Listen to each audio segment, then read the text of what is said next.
Welcome everyone. We're really happy to have you join us for today's Brown Bag webinar. In anticipation of the 2022 Winter Paralympics, which begin in Beijing on Friday, we are super excited to continue our discussion about winter sports. This month, we are focusing on the mental preparation that is needed for high-level performance.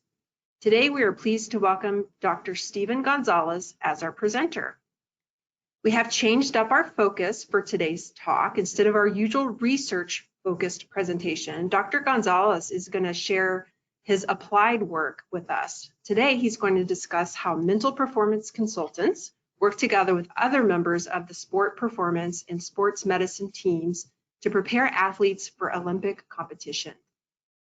I'm going to start with a few housekeeping items.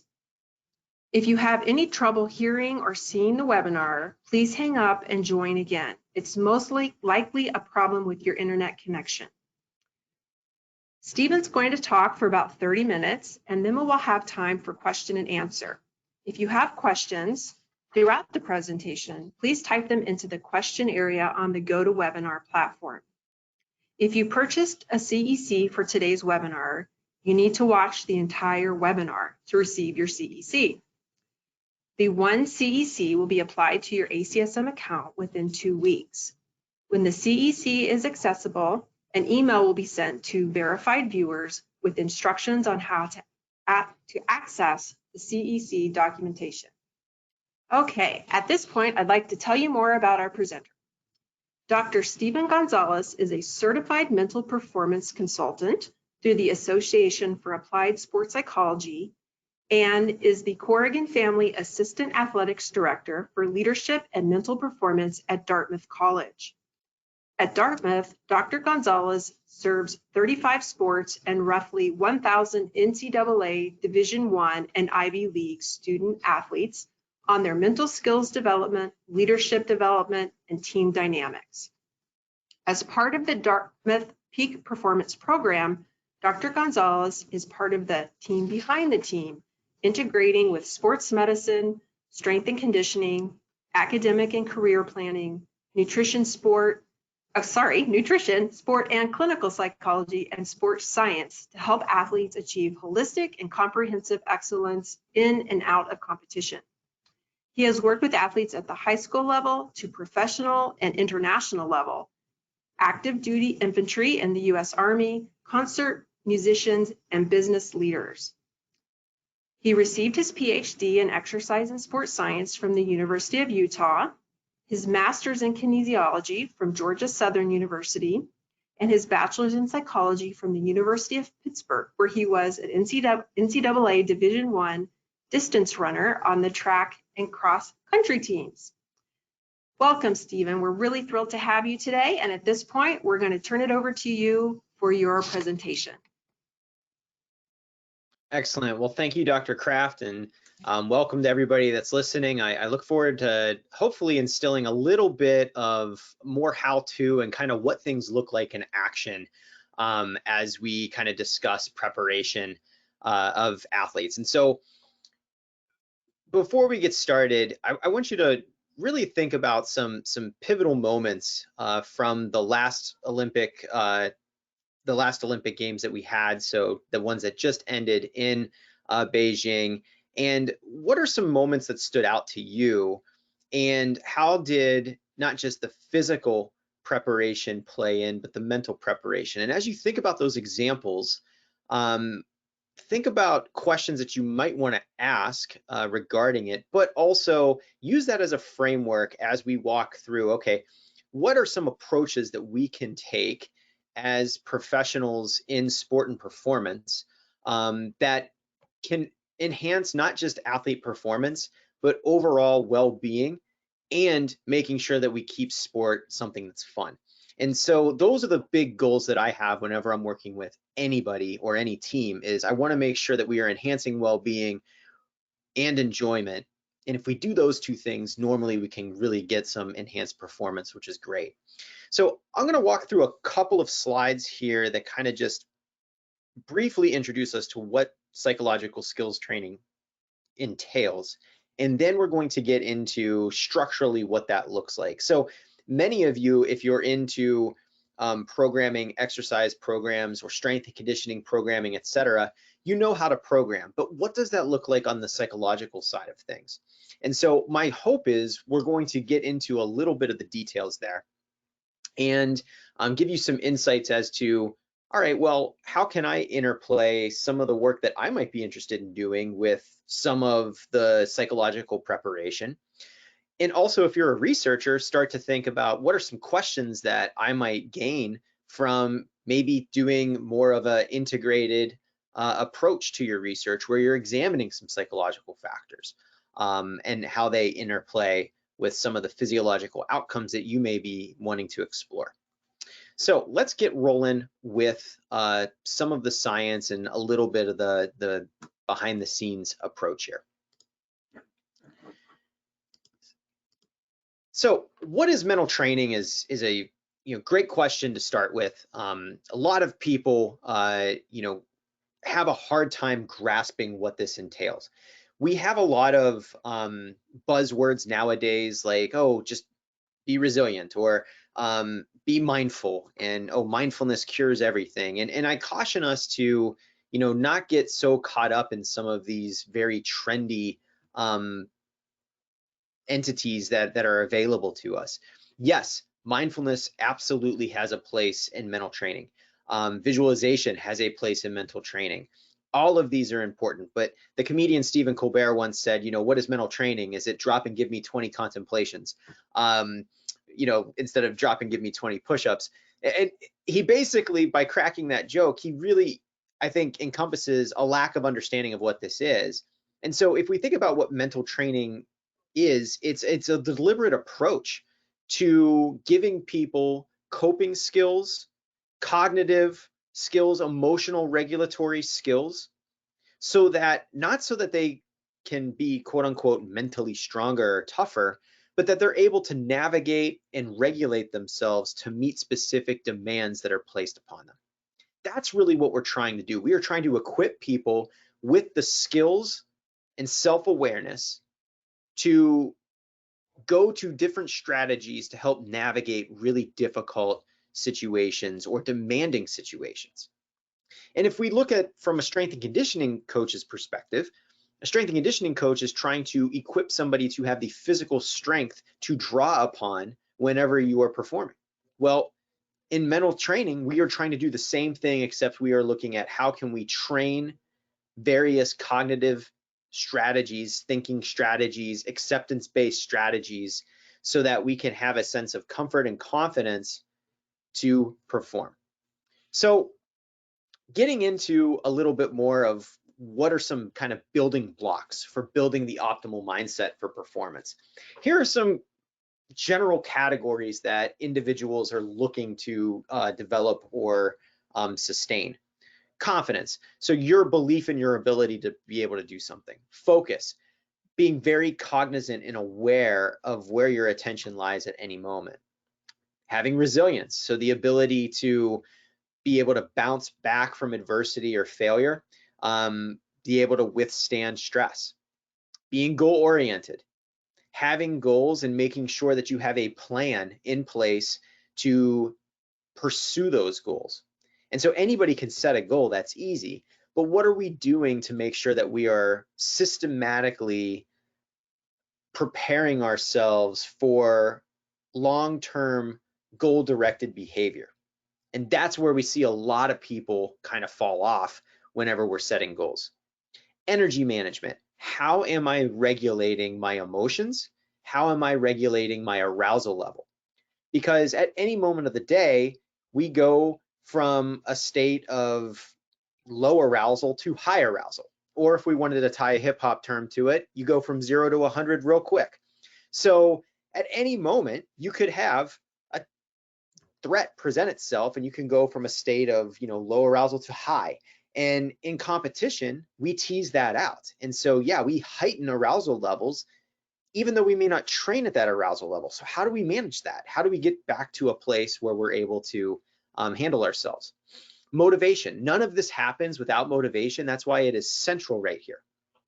It is central right here because it is almost a cornerstone of any performance program, because if you do not have motivation, you do not have behavior. Motivation equals behavior. So I'm either amotivated, I have no behavior. I'm externally regulated or intrinsically regulated. And externally regulated meaning, all right, I'm doing things for various rewards to avoid punishment, or because maybe I'm starting to value something, but I'm still getting something for this. I would argue that if you love your job, you are still externally motivated. It's just you have a very high integration with that level of external motivation, meaning you really love what you do, but you're still getting something for it, and that's okay. Versus intrinsic motivation is nobody has to pay you, nobody has to encourage you. It's just, if you could be doing anything in the world right now, what would you do? And so generally we are intrinsically motivated to have a sense of accomplishment, not to accomplish something in particular, to experience stimulation, and to know or to gain some better understanding of things. And then finally, emotional regulation. A lot of people want to talk about emotional control. Honestly, if you are extremely dialed in and value something and you perform and it does not go the way that you want it to go, to say control your emotions so that you do not feel disappointed, I think is one of the most oversimplistic things that we can say from sports psychology. You are going to be upset, you're going to be sad, you're going to be frustrated, you're going to be a lot of different things. But how long you stay there is completely up to you. So can you regulate that emotional state? So if we look at the last Olympics here, Michaela Schifrin, for example, everybody had her as a gold medal favorite in a variety of different ski events. And through the first 2 ski events, she did not even complete her runs and was completely out of a medal. And in listening to her process what was going on, you could tell, I mean, she was extremely upset, extremely distraught. So this idea that we bounce back or we, you know, we control our emotions, that's not realistic. That is not how human beings interact. It's not, oh, forget about it. It's, yeah, I'm really upset right now. Now, how you handle that and how you bounce back from that is where we see some really big differences in resilience and an overall quote unquote mental fortitude or strength. And so resilience, it's not so much about this idea of bouncing back. It's about this idea of, can I withstand some of the negative emotional experiences that arise from stress and or failure? And if I can handle those better, that enables me to be resilient. To think that none of those come about is, again, oversimplistic. And I think a big issue that we see in trying to make the mental preparation a little bit more tangible and realistic. This is not, motivational posters on the wall. This isn't just inspirational quotes. These are deliberately scientifically backed concepts where we are really digging in to figure out how exactly to make this happen on a consistent basis. Now, as Dr. Kraft alluded to, working in performance teams is key.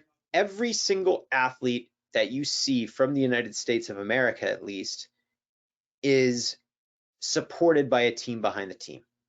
And so some of the key players that we see in performance teams are strength and conditioning, nutrition, mental performance, which is the non-clinical aspect of sports psychology, where we do see some clinical applications dealing with depression, eating disorders, substance abuse, etc.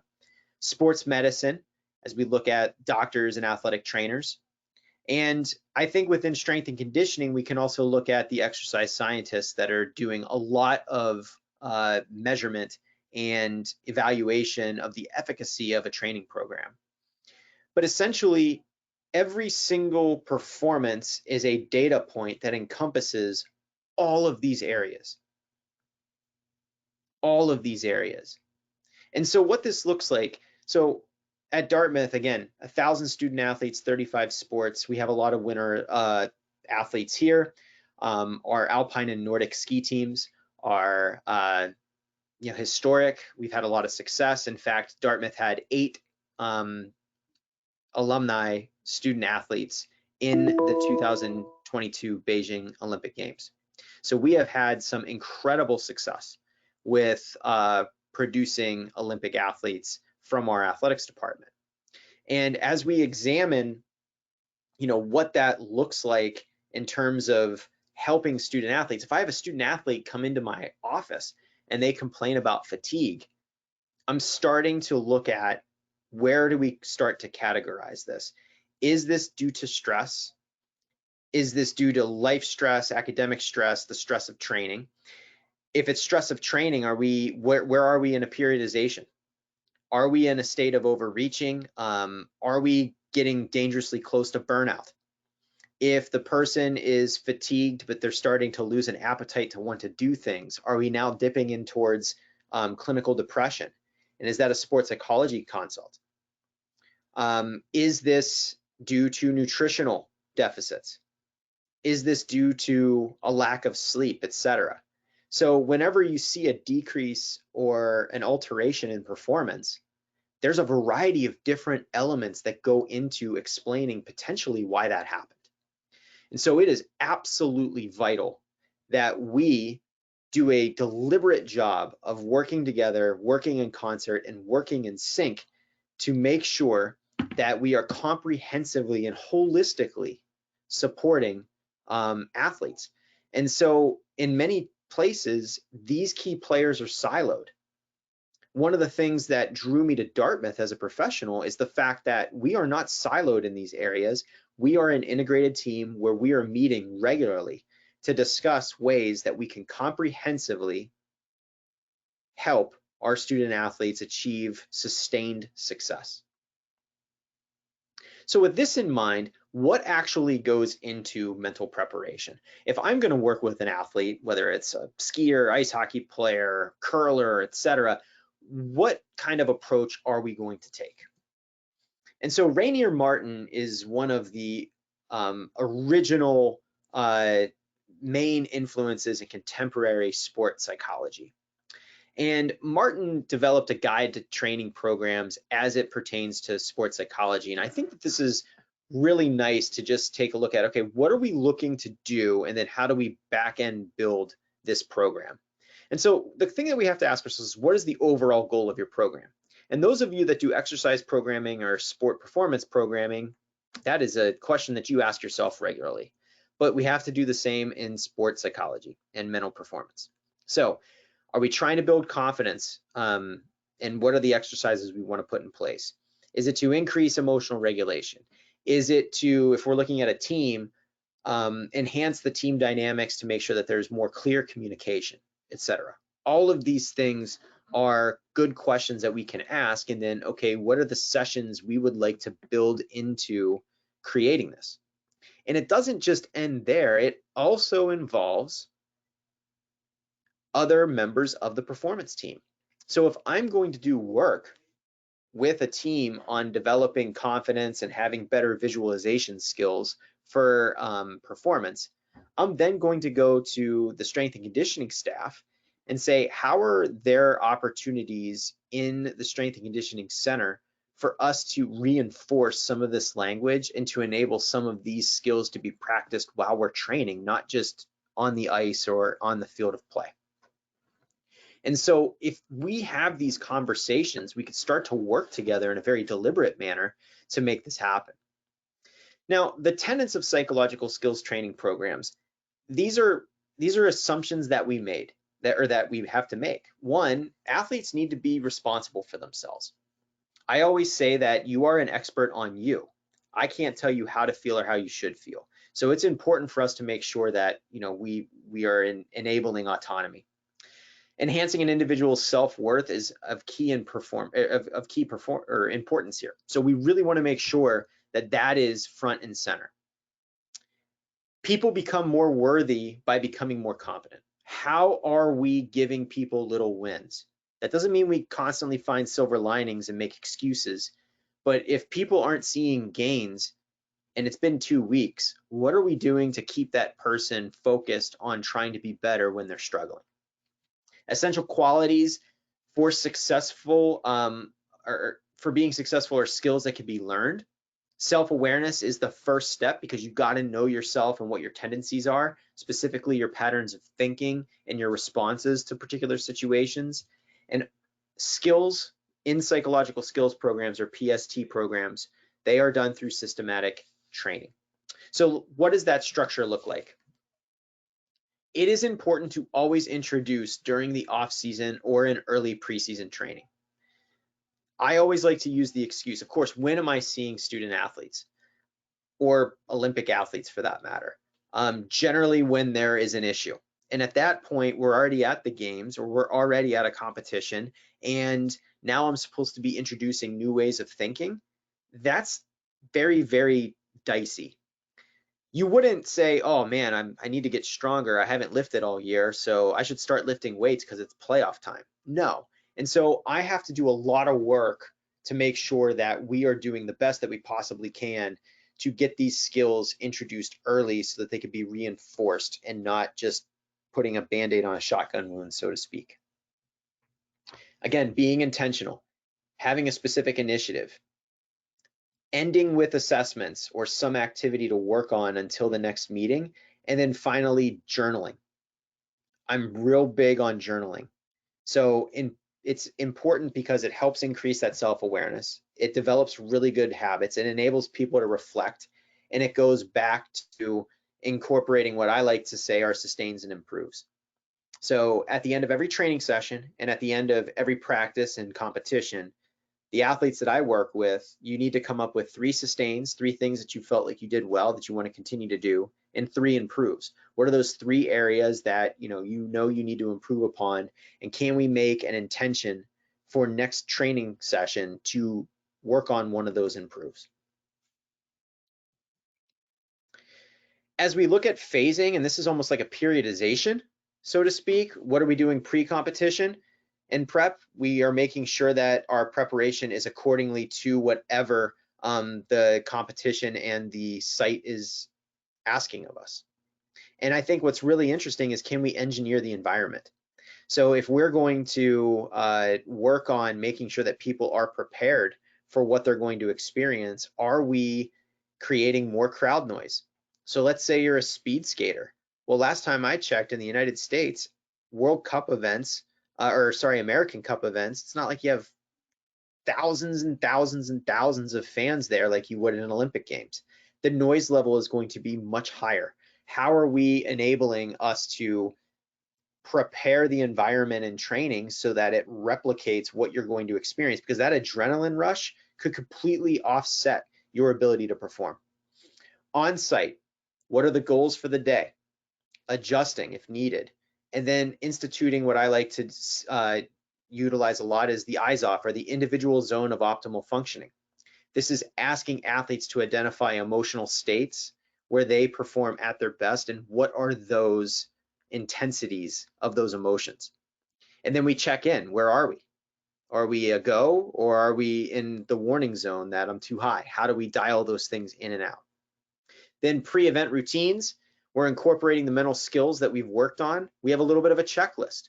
So what are those 3 to 5 focal points that you're going to make sure that you have in mind should things not go your way? And then post-competition, we're reflecting and we're paying attention specifically to the attributions that we're making. Now, if we want to look a little bit more about how to do debriefs, and I think anybody that's in sports science could benefit from this, we can look at the quality of performance and the content outcome. And so competitions are just tests of achieving long-term objectives. And so you could either win or lose, play poor or play well or play good. And so if you win and play well, that's clearly the gold standard. We love that. But you could do a lot of things well and still lose. How do you grapple with that?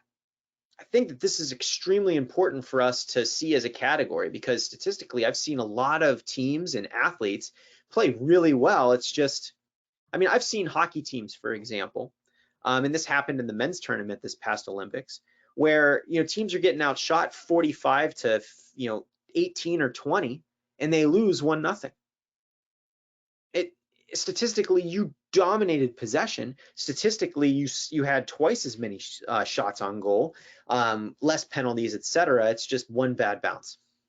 And so by doing this, this enables us to separate ourselves from the outcome, look at specific contributions that have been made, and it helps us not get so emotional, everything's awful or everything's awesome, and it enables us to have a really balanced approach to achieving sustained high performance.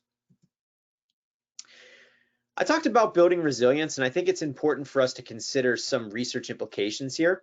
So here are the factors in research that contribute to resilience. And so this is from a review paper that I did with a colleague of mine, Nick Galley, back in 2015. But resilient individuals tend to have higher perceptions of their ability. They tend to have an optimistic explanatory style, which means not that they're optimistic, AKA the glass is half full. No, they are, I see myself being able to make change now to improve my future.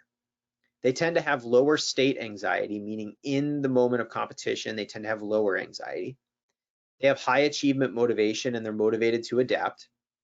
Their coping strategies tend to be pretty well in play. What a lot of people fail to realize is the importance of social support. Social support is one of the biggest predictors of one's ability to be resilient. And so when you think about social support, these are teammates, and this is the performance team. So how are we supporting? And if you look at the research participants here, Olympic gold medalists felt like they had high levels of social support, good peer relationships and good relationships with their coaching staff and support staff. Focus and a sense of achievement and confidence. So if we want to make sure that we are creating an optimal environment, we need to think about challenge and support. With elite athletes, we want to have high levels of challenge because we know if we challenge you, you're going to achieve what your limits are. But here's the thing, if we have low challenge, but we don't really provide support, that's stagnant. If we don't provide support and we present high challenge, that's an unrelenting environment that's going to lead to burnout, a lack of love for what you're doing, and eventually potentially psychological distress and or burnout and dropout. But if we increase our support, but we don't challenge you, it's comfortable. But what we want to do is we want to get you to a facilitative environment. And so a framework for everybody to think about is, all right, if we're asking a lot of an athlete, what are we doing to provide them the support for them to be able to do that? Now, expanding a little bit more on what to do here, how we can expand resilience. So this is taken from Sakar's research from the United Kingdom. And let's orient ourselves here. So on the far left, we can see in the middle, this is the process that we're looking through, right? The stress process. Our personal qualities, which were some of those things that I mentioned, like explanatory style that's optimistic, having some confidence and coping skills, etc. These personal qualities are now meeting the stressors and the appraisals that we're making of the stress. How stressful is this? Am I capable or not? And what that does is that then leads us to having responses that we would hope would be facilitative and to an outcome that we're training for. But if you look at how challenge and support play in here, if we are increasing learning and increasing practice, and we are increasing the demand and increasing significance, this will dial up or down that stress process, and our responses might be debilitative or they could be facilitative.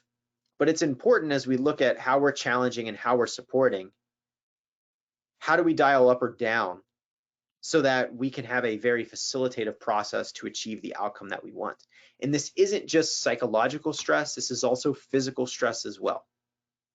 I'm always very, very clear with athletes. You know, you willingly go to strength conditioning and place your body under physical stress. And we know with physical stress, if you have recovery and rest, that equals growth. But when it comes to psychological stress, not having a complete assurance that this could go well, you hit the panic button, you don't want to feel that. Yet if you grapple with that and you see how your body responds and you find a way, you could have a facilitative response that eventually equals high performance. So some summary points to consider. You want to make sure that you are picking up on the personal qualities somebody has or does not have. And I think it's important to not put this only on the athlete. We look at resilience as you got to do this. And resilience is not I'm Rambo and can take on the world. Resilience is I'm SEAL Team 6. I am part of a collective of people that support one another. And yes, I have some skills and abilities, but that's what enables true resilience and true high performance to be sustained. Am I creating a facilitative environment, or am I creating an environment that is just full of stress and does not allow for reflection and growth? And can I change the mindset and thought regulation through this? So am I stopping? Am I verbalizing what's going on? Can I park how I'm feeling, confront it, and then replace it with what I would like to see? So as we kind of conclude here, what should practitioners do, especially in mental performance at least? We want to make sure that we are engaging key players in social support, coaches and peers. With coaches, let's provide informational and tangible support. So how to break slumps and giving resources. We want to make sure that we're creating a community for athletes outside of the quote unquote mandated events. Number two, we want to create resource sheets and bring resource to athletes. And then finally, we want to make sure that we take time to talk with both coaches and athletes on all aspects of athlete support.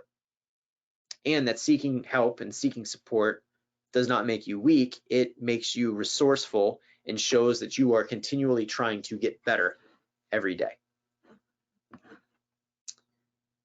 Final thing, love this from our neighbors in Canada. Your child's success or lack of success in sport does not indicate what kind of parent you are, but having an athlete that is coachable, respectful, a great teammate, mentally tough, resilient, and tries their best is a direct reflection of your parenting. And I think that's important because this sign captures, is it nature or nurture? It's absolutely both. And the nurturing aspect, not just of parents, but also coaches, can give us some really great behaviors that don't just help people in sport, but also in their lives. And so as we think about the role that we play in this space, how is it that we are directing and encouraging pro-social behaviors so that we see not just great performances, but we also see great people? Because part of the Olympic movement is what kind of person are you? And can we see that we are creating really great people through sport and not seeing, unfortunately, what sport reveals at times, which is a self-centeredness, cheating and doping, and a variety of other, really sad behaviors that take away from the integrity of this really wonderful social context that we care very deeply about. And so hopefully this gave you all a nice little overview of what goes into very specifically creating plans to develop mental skills and the ability to be resilient so that we can have high performance happen. And hopefully you were able to identify areas where you can contribute to this process, because the biggest difference in day-to-day performance isn't a lack of strength or a lack of conditioning in a 24-hour period. It goes down to cognition and emotions and motivation. And those are really important topics to be able to understand and be able to assess. My job would be a lot easier if I could put somebody on a scale and say, you've got 10 pounds of motivation today, let's get you to 15 in the next month. I don't have that luxury. But I know it's important, and I gotta be able to identify and understand what you can do in order to cultivate that. And so with that, I will make myself available for any questions that you all may have. Thank you very much. Great. Thank you, Stephen. Can you hear me okay? I can hear you. All right. That was a great presentation. Thank you so much. I think it'll be a great sort of primer for the Paralympics, and we'll be thinking about the athletes as we watch the Paralympics through a slightly different lens. So we do want to remind folks that we love to hear your questions. So go ahead and type them into the question area on the GoToWebinar platform. And Stephen, we're going to start with this question. What would you estimate is the adherence rate of the student athletes that you work with, as far as, you know, the ones who buy in and will do homework, journaling, things like that? Yes, I mean, it's obviously not going to be 100% as much as we would love that. I would say that, you know, there is that need to be ready to make change. And while people know that they need to make change, some aren't necessarily ready to commit. And it's very much like you would work with an exerciser who knows, okay, like, look, I just had my health evaluation. My doctor says I need to lose some weight or I'm going to get diabetes or have heart disease. And so they know the importance of it, but they're not necessarily ready to change.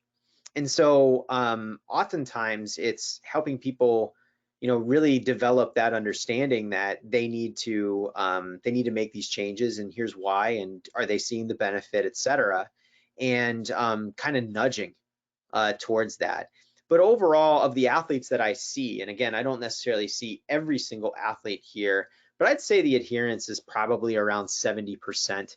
Because when I look at how I evaluate the programming that we do and everything, I would say that, you know, on the whole, a lot of people find value. I'd say it's like more like 90+% find value in the training and in the development of what we're doing.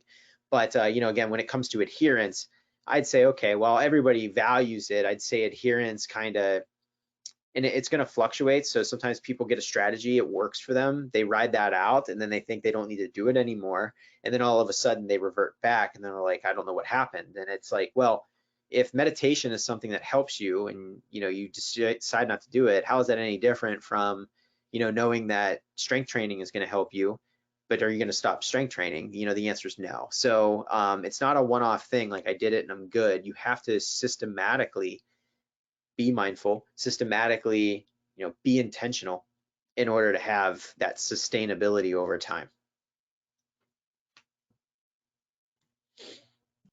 Great, thank you. And, you know, I would imagine that there might be some difference between athletes where the coach sort of sends them and says, oh, you need to go talk to the, you know, psychology person, versus an athlete who understands on their own that this is another skill in my arsenal. Do you encounter those folks that maybe have been sent and they feel like maybe it's a punishment rather than an opportunity? Yeah, and so one of the things that you have to do is, I mean, you have to build rapport and trust, and that goes for anybody. I don't care whether you're in nutrition or sports science, whatever. And you want to make sure that you have a good working relationship with coaches of teams, and then eventually with the athletes. But we're very deliberate here in that, you know, coming to see me is not punishment. Coming to see me is not something's wrong with you. It's, you know, let's make sure that we have strategies and plans in order to help you reach your goals and potential. And that's how we talk and frame it. And so when student athletes do get referred, I usually try to go to practice first to make that contact. You know, at the end of practice or at the beginning of practice, just be able to introduce myself to somebody, ask them how they're doing, let them know I'm looking forward to, you know, watching them practice today, and or you know, seeing them later, and starting to build that relationship. So it's like, hey, we're going to find out how we can help you not just perform better once, but, you know, really achieve your potential. Let's talk about what that needs to look like, and what are the myths versus facts around this. And by doing that, it generally reduces that kind of thought or stigma around mental performance work. Great. Can you speak a little bit about how your work with individuals might differ than when you're working with an entire team? And what are the differences in the approach? Yeah, I think when it comes to working with teams, you have to be a little bit more general. So you may have some sport specific examples, but and it depends on what exactly we're working on with the team. So if we're talking about you know, somebody's thought process and self-talk process, in an individual session, you can get really personal, and somebody could be really vulnerable and talk about what they actually say what their fears are, what their doubts are, and why, versus in a team session, somebody may not be able to offer up that exact level of specificity. And so it's extremely important to be sensitive to that. And so you try to use more general examples that aren't necessarily so personal or maybe embarrassing to kind of get the point across. But when you're meeting with an individual, this gives you the opportunity to really personalize it and give that person the space to discuss and understand a little bit more about why they feel the way that they feel, and make that kind of jump when it comes to, all right, this is what I'm doing. How can I be a little bit better and intentional in changing? So, but when it comes to working with teams, I mean, hey, let's talk about visualization just generally, and it's almost psychoeducational. So, hey, this is what imagery is. This is what it's not. Here's the elements of a really good imagery script. Here's an opportunity for you all to reflect on some areas that you would like to work on. And sometimes I'll ask, like, let's talk about just a general one, right? Like, let's just talk about re-engaging your energy for second half of a game. And so what does that look like? And you can come up with something a little bit more generalized for that group, but then individually you're encouraging them, hey, what is it that you need to work on so that you can be a little bit better and a little bit more deliberative. And so again, everything that was mentioned here is absolutely has been mentioned in the press over the last month, that Olympic winter athletes from the United States have talked about. So yeah, that ability to be resilient, or that ability to image, that ability to have confidence, etc. And who they worked with, whether it was a mental performance person or a sports psychologist, nonetheless, those examples are coming out, and it's kind of like, well, how did that come to be? Well, it's very systematic. It's very deliberate. It's trained well in advance, and these are things that are constantly reinforced throughout an athlete's time in their training and preparation. So you mentioned sort of re-engaging for the second half. So that was a perfect segue to one of our other questions that we've received, asking about, sometimes it's performance is quite dramatic, different between example, like one half and another half of a game. And it's sort of understandable when the second half is maybe better performance, because it's the second half, like you got to get the job done. So what do you see as the difference? Like, what is playing into the difference that we often see in performance between two halves of a game or competition? I mean, some of it, there are really great coaches out there that can make some excellent adjustments. They can identify things. So if you're looking at, let's take a look at Olympic ice hockey. So the in-between period adjustments that coaches make are phenomenal. And that led to, I mean, Slovakia had an incredible Olympic run this year in the men's side. And, for the first time, and I can't remember how long, the United States or Canada was not in the men's Olympic ice hockey final. Now, I know we don't have NHLers involved in everything, but this really gave the opportunity for other countries to kind of step forward, which was really great to see. And so when it comes to these differences, a lot of it is, gosh, if I'm the United States or I'm Canada, for example, and I have high expectations placed upon me and I'm down, and you're at in between periods and you need to make some adjustments, what kind of pressure are you putting on yourselves, and what kind of how are you forcing the game almost because you're supposed to win it, versus a team that allegedly isn't supposed to win it and is approaching it a little bit differently. And so this is where people want to throw in like momentum, and I'm not really seeing any research efficacy when it comes to quote unquote psychological momentum, but the ability to take that time to reflect, find what really is working for you, make the adjustments as necessary, but not overanalyzing things to the point of self-paralysis because you're thinking too much, and having a commitment to continue to play. Those are the things that from an individual standpoint and from a team culture standpoint really enable teams to make excellent adjustments and kind of create a different result period to period or half to half. Great. And so some of the folks listening may not realize that there is a difference between a sport performance consultant and a sport psychologist. So can you talk a little bit about the difference between those two in terms of their training and sort of what areas they are sort of trained and licensed to address? Yeah, absolutely. So it's funny, a lot of sports psychology graduate programs are actually housed in kinesiology and exercise science departments, and that was because during the 1960s and 70s, when the United States was looking at ways to improve Olympic performance, we as a country knew that the mental side was starting to become more of a factor, and this was being addressed by East Germany and the USSR. And so at the time, the American Psychological Association was not really interested in sport and performance because there was more of a disease focus within that organization. And so kinesiology departments, because of motor development and motor behavior, having more of a starting to delve into psychologically what happens with skill acquisition, et cetera, we started to see the graduate programs there. Now, over time, the APA has started to see the benefit, and so has society, to having sports psychologists. But essentially, if you want to look at it as a spectrum of mental health, so in one end you have your clinical diagnoses like depression, anxiety, et cetera. And then on the other end, you have kind of thriving and enhanced well-being, et cetera. And then in the middle, you have the quote unquote proverbial normal person.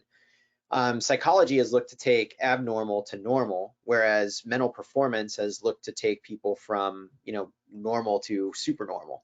And so the differences in training. So I chose not to go into a clinical program and not get a license because I did not want to work with psychological clinical disorders.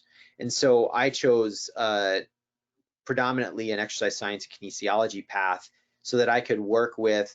Look, do some of my clients have moments of depression, but not necessarily full-blown clinical depression? Yes, absolutely. Do I have to have counseling skills? Yeah, absolutely, I do. And so, but on the flip side, psychologists need to have an understanding of sport and performance. And this is why taking classes in exercise physiology or applied exercise physiology and understanding what goes into sport performance is important. So just because you're a psychologist doesn't mean that you can call yourself a sports psychologist because you played sport or are interested in it. You need to have training. So when you look at the training on both ends, you're supposed to have some counseling and some understanding of clinical skills in addition to, understanding the training that goes into making athletes. Because if you look at the symptoms of depression and you look at the symptoms of burnout, they're very similar. So if you're coming to it from a clinical lens without an understanding of sport, you could misdiagnose somebody as being depressed.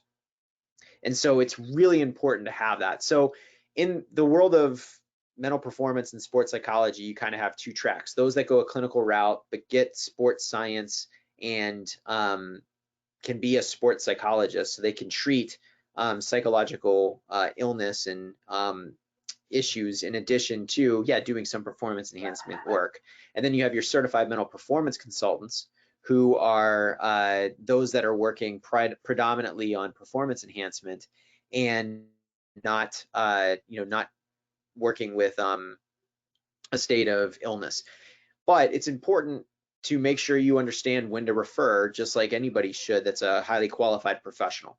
And so one of the things that I do is, I recognize depression and anxiety that goes beyond competition, and I make that referral. We do have somebody in our counseling center who is a sports psychologist.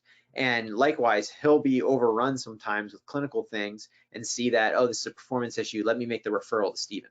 And so we have a really nice relationship there where we're able to cover comprehensively the whole spectrum.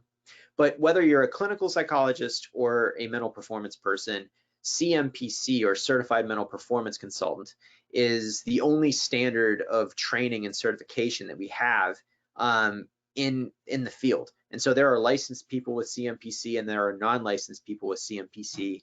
But if you're looking to work with somebody in the realm of mental performance or sports psych, having CMPC is extremely important. Just like you would want to go to somebody that's CSCS for strength and conditioning, that certification is a good one. So you want to make sure that you're seeking those individuals out. Thank you. That's super helpful. And I think that really reinforces the idea of an integrated team, a multidisciplinary team to provide sort of holistic care. We have a question about sort of those who are listening who maybe work with the weekend warrior or age group athletes, and some of them have interactions with both the child as well as the parent. What can they do to sort of prepare these folks mentally, the children as well as the parents? I mean, some of this the parents need as well, right? Yeah, I think one of the simplest things you can do is making sure that you're getting an idea of what are they perceiving as things that they do well and things that they're not doing. So those sustains and improves, I think, are really important. So if you can get people to, because whenever I have a session with somebody, I'm always like, all right, hey, over the last week, give me a couple sustains. What are some things you're proud of that you did? And then what are some things that you need to improve upon? And by doing that, it gives us a little bit of a framework. They're a little bit balanced. They're starting to develop a little bit more optimistic explanatory style, but then they're also being grounded in reality. I need to get better at this. And that gives us something to work on. So if you're examining programming and you're getting people's opinion on it, I think it's really important to do something simple like sustains and improves. The other thing that you're going to want to consider is, making sure that you understand somebody's goals, but more importantly, what are the adjustments we need to make? So many people set goals and then they're afraid to adjust them because we're told no excuses. But life throws curveballs at you. And so I think it's really important for us to have an adjustability, so to speak, to our goals. So one of the things that I would be looking at is when I give somebody specific points that I want them to hit, can I make it more of a range so that I have a minimum accepted effort or value, and then what's ideal? And then that way we're giving a little bit of flexibility so that those athletes that we work with or clients, they have an opportunity to, be within a range. And should they need to make, like if you're prescribing somebody workout 5 times a week, well, why don't you make it 4 to 6? And then that way, if they're having a really great week and they want to do 6, great. If they've had a lot of things come up and some family things or unexpected things pop up, then it's 4. And if you give people that flexibility, it still gives them a minimum, because some people get really discouraged. If they can't do everything you're asking them to do, then they get really defeated. But if you give them a range and now they have autonomy as to how to do that, that just enables them to kind of increase their self-worth, have some wins, but also still make some really deliberate progress towards some of the things that you're wanting to do. I think those are just 2 really great, high impact, simple things that you can do whenever you're working with weekend warriors, whether they're, little kids to, full-blown adults.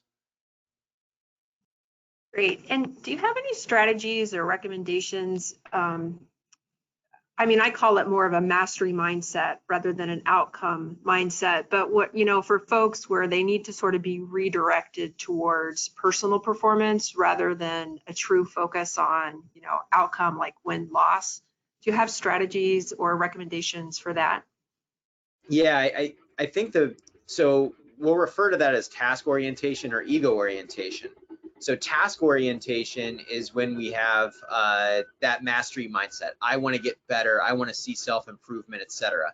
Versus ego orientation is my competence is other referenced, meaning to a standard or to other people.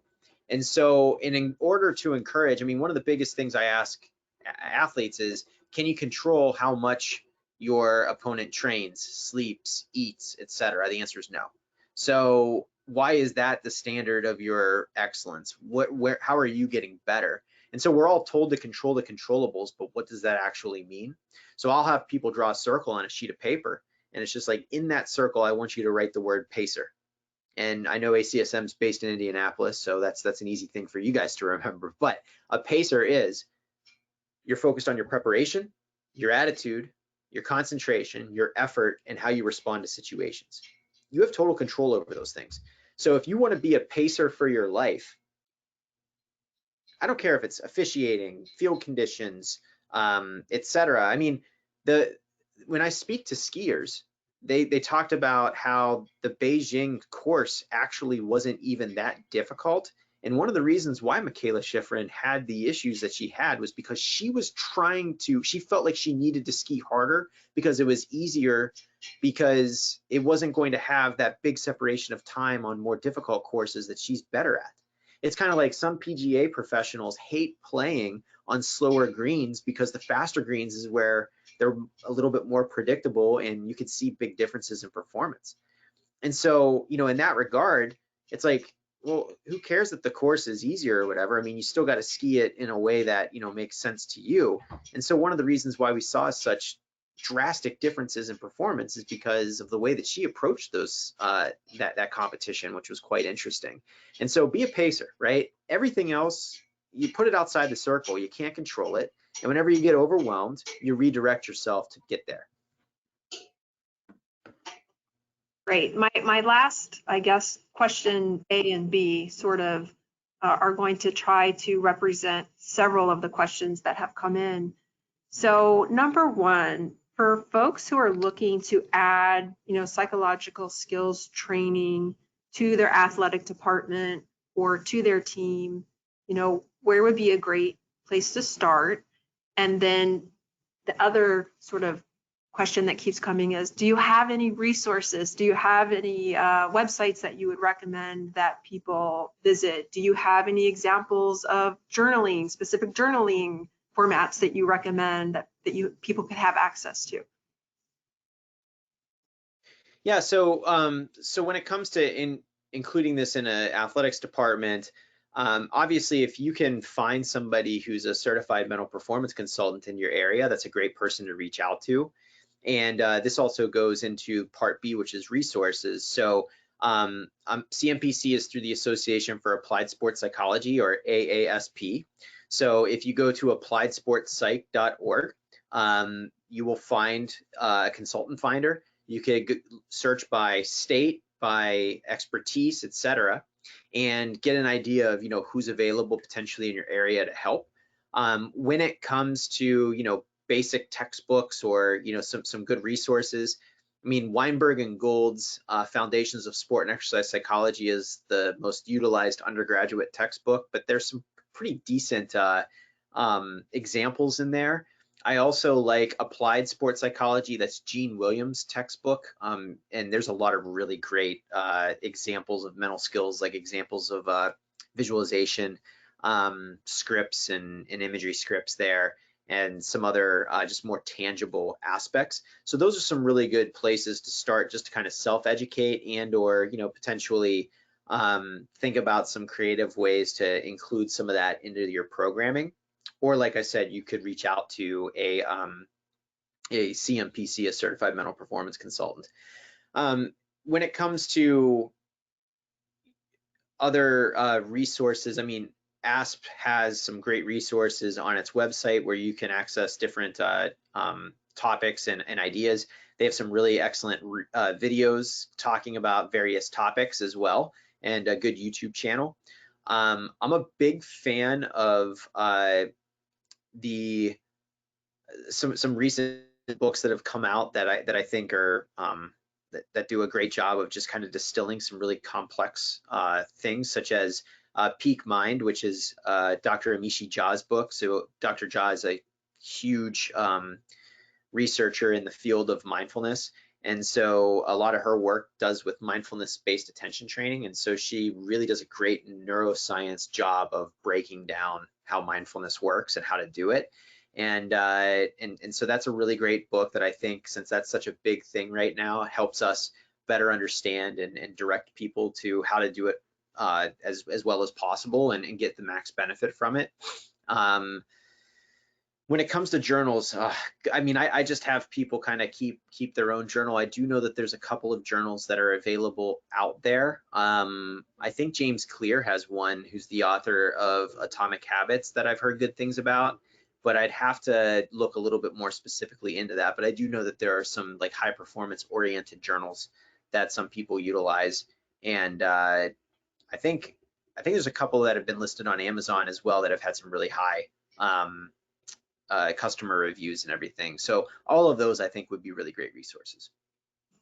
Awesome. Thank you so much, Stephen. This has been an amazing presentation, and it's been wonderful to pick your brain a bit. We're going to also thank everyone who participated today and remind you that probably within about 2 weeks, 10 days to 2 weeks, you're going to receive a videotape of today's presentation, so you can revisit it if you want to. And you will also, if you signed up for a CEC, you will also receive information about how to access that CEC documentation. For those of you who aren't ACSM members, we want to encourage you to visit acsm.org to learn more about ACSM membership. And with that, we'll say thank you to Stephen again, and say thanks to everyone who participated, and wish you all a good afternoon. Bye. Thank you all very much.